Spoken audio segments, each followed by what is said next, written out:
Where did Occupy Wall Street happen? Have you ever wondered where a movement that sparked global conversations about economic inequality began? Occupy Wall Street was a protest that started in New York City, specifically in a place called Zuccotti Park, also known as Liberty Square. This park is located right in the heart of Manhattan's financial district, very close to Wall Street itself. The movement officially kicked off on September 17, 2011, when a large number of people gathered in Zuccotti Park and set up an encampment to voice their concerns about economic disparity, corporate influence in politics, and social injustice. From a cultural anthropology perspective, the choice of Zuccotti Park as the site of the protest is quite significant. The park is privately owned but open to the public, which created a unique space for the demonstrators. This allowed them to occupy the area for a longer period, forming a temporary community with its own set of rules and decision-making processes.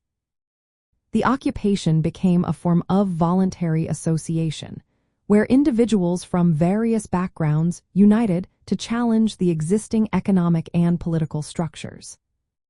The encampment in Zuccotti Park served both as a physical and symbolic center for the movement.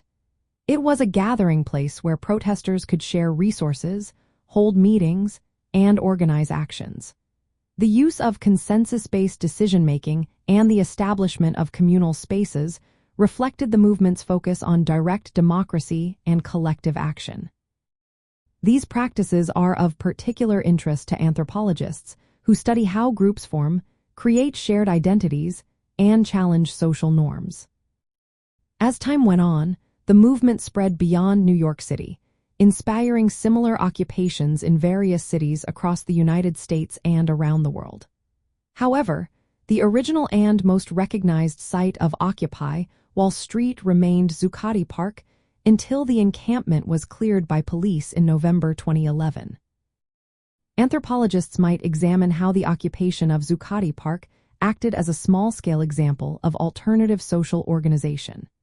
They would look at how participants negotiated the space, managed conflicts, and developed new ways of communicating and cooperating.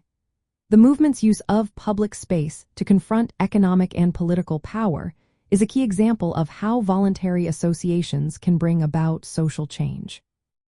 To wrap it up, Occupy Wall Street took place in Zuccotti Park, New York City, beginning in September 2011. The choice of location and the organization of the occupation are essential for understanding the movement's goals and its impact from an anthropological viewpoint. The practices in Zuccotti Park provide a case study on how people can create alternative communities and challenge established systems through collective action.